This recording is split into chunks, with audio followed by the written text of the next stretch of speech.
शायद मैं कभी भी वापस आ सकूं या आज आखिरी दिन है। रोज सर अगवा होने से लेकर निकलने तक का सारा जो आपको पता है कि कितने दिन आप कहाँ रहे हैं? और सर इसमें ये भी ऐड कर लें, यहाँ पर भी सारे सहाफ़ी हैं, तो खुदा ना खास्ता कभी किसी सहाफ़ी के साथ इस तरह से हो सकता है, तो वहाँ पर अहवाल जिस तरह से भाई ने पूछा, लेकिन वहाँ पर मेन चीज़ जो है कि किस तरह बंदा डट सकता है किसी अपने पॉइंट ऑफ व्यू अल्लाह पे। ना करे ऐसी कभी क्या किसी को चीज़ है? ऐसी तकलीफ से गुजरना पड़े। अल्लाह ना करे, मेरी दुआ है आप सबके लिए, अल्लाह किसी को भी ऐसी तकलीफ से ना गुजारे। सर भाई, आपका आप ऐसा पूरी- गुजारा सबसे ज्यादा जो चीज आपको याद आई वहां पे, ताजा सेल कहें, जेल कहें, कुछ और कह लें, वो ऐसी क्या चीज थी जो पर्सनली जो आपको याद आई? वो 2-4 दिन होना तो आपको 1-2 चीजें याद आती हैं, मेरे तो कोई चीज बची नहीं थी जो याद ना आई हो। सबसे पहले तो आपको अल्लाह याद आता है।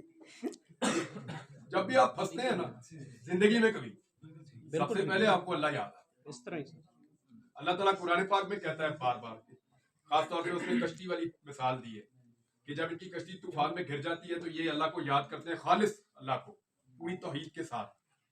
तो जब अल्लाह इनको साहिल पे पहुंचा देता है तो फिर अक्सर जो है उनमें से कुछ ऐसे हैं वो मुकर जाते हैं।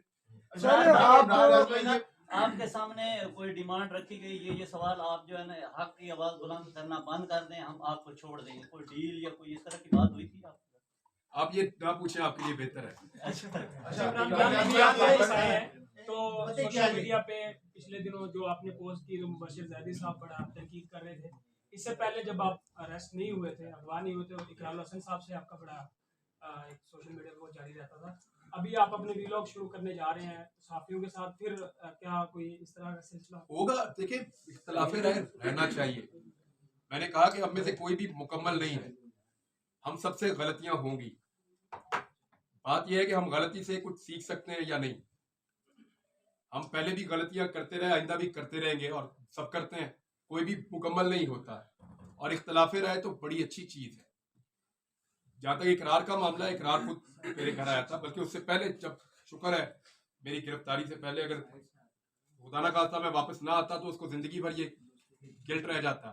उसने मेरी गिरफ्तारी से पहले मुझे फोन किया था एक दिन और सॉरी किया था, तो मैंने कहा मेरा तो कोई शिकवा ही नहीं है भाई, आपकी इंडिपेंडेंट राय है, आप मेरे बारे में कोई भी राय रख सकते हैं। अच्छा इमरान भाई, आपके जो चाहने वाले हैं बहुत शिद्दत से आपके पहले वीलॉग का इंतजार कर रहे हैं, तो सबसे पहले तो ये बताइएगा कि वीलॉग में वही जोश और जज्बा, वही जज्बा और वही बहादुरी होगी, और साथ ही साथ जिस तरीके से आप लोग आपको चाह रहे हैं, अभी हमने देखा प्रेस क्लब के बाहर जिस तरीके से लोग आपसे मिल रहे थे, तो बहुत से लोग ये भी कह रहे हैं कि उनको इमरान खान आपके अंदर नजर आ रहा है, तो क्या कोई सियासत में भी आ सकते हैं?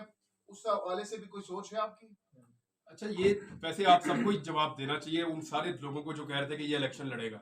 पहले तो कागज नहीं जमा करवाए, मेरे तो घर इलेक्शन चल के आया बार बार, मैंने तो नहीं कागज जमा करवाए।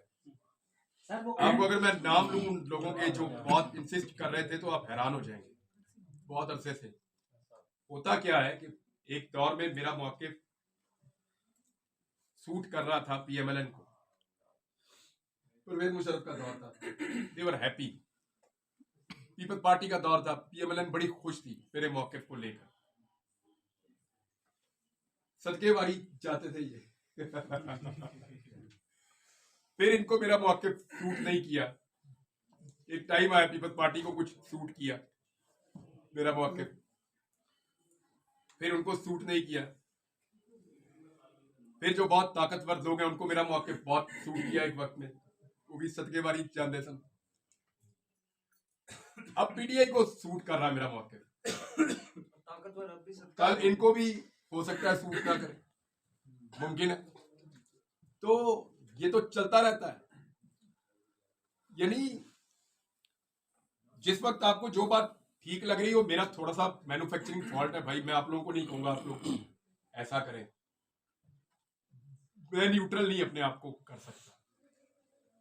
मुझे लगता है ये वाली बात गलत है, मैं कह ही देता हूँ, राय नहीं चाहता मैं, तो इसलिए प्रॉब्लम हो जाता है। यानी मुझे लगता है ये गलत है और ये सही है, तो मैं दोनों के बीच में अपने आप को बैलेंस नहीं कर पाता, शुरू से ही नहीं कर पाता। मैं कह देता हूँ ये वाली गलत है और ये वाली सही है बात, तो इसलिए जिसको वो मौक़िफ़ सूट कर रहा होता है उसकी मैं आंखों का तारा बन जाता हूँ। ऐसे ही जिंदगी गुजरी है, आप सारे गवाह हैं। अभी ये हो सकता है कल को वक्त क्या करवट ले। आज जो मेरा मौके है वो एक और सियासी जमात को सूट कर रहा है, हो सकता है कल उन्हें ना करे। और मैंने सियासत में आने का कोई फैसला नहीं किया। जब करूंगा आप सबको इकट्ठा करके ऐसे अनाउंस करूंगा कि भाई अब मैं सियासत में जा रहा हूं और मैं करना चाहता हूं, और उसको भी खुल के करूंगा, ऐसी दबी दबी किस्म की नहीं करूंगा, खुल खुला के करूंगा। इमरान रियाज साहब ये बताइएगा कि आपको बहुत से लोग ने खारिज अजीम खान नहीं आपका सियासत में आना। देखिए मैं ना एक दिन बैठा हुआ था अपने ड्राइंग रूम में, मेरे वालिद साहब ने मुझे डोनेशन दिया कि बेटा लोग भूखे हैं, फ्लड आया हुआ है, तो हमने सेविंग नहीं रखनी, ये पैसे जो है वो दे दो। मैंने उनको बुलाया, अपने एक दोस्त को, वो काम करते थे इसका डोनेशन का। मैंने उन्हें कहा जी ये आप मदद करें फ्लड में जाके। उन्होंने कहा हम वाकई कर रहे हैं, तो ये हमें जरूरत थी पैसों की, आप दे दें। लेकिन उन्होंने मुझे उन दिनों में मुझे नौकरी से निकाला हुआ था एक्सप्रेस में, ताज़ा ताज़ा, और मेरे पास काम भी कोई नहीं था, बस वीलॉग मैं कर रहा था। तो उन्होंने कहा जी आप हमारे साथ मदद क्यों नहीं करते। उन्होंने मुझे कैंप बना दिया और मैं वहां चला गया। और मुझे एक दिन पहले नहीं पता था कि मैं एक कॉज के लिए मदद करने निकलूंगा और वो इतना बड़ा कॉज हो जाएगा। कितने घर बनाए रजी भाई अल्लाह ताला ने? 2055 घर। ये रजी भाई हमारे साथ थे, इनके पास सारा रिकॉर्ड पड़ा है, अल्लाह ताला ने हमारे जरिए से बनवा दिए। एक दिन पहले मुझे नहीं पता था, मैं कुछ भी नहीं यकीन से कह सकता, वो मेरे अल्लाह का फैसला है जो भी है। लेकिन फिलहाल मैं आपको बता रहा हूँ कि मैं सहाफत करूंगा, मेरा काम है, मुझे वही करना। इमरान साहब ये बताइएगा कि आपने इससे पहले कहा, ये बताइएगा एस्टिमेटेड, क्योंकि लोग जानना चाहते हैं कि आप व्लॉग कब करेंगे। आपने मुझे पहले आप मिले हैं, अब आपको कितना फर्क लग रहा है? माशाल्लाह बहुत फर्क है।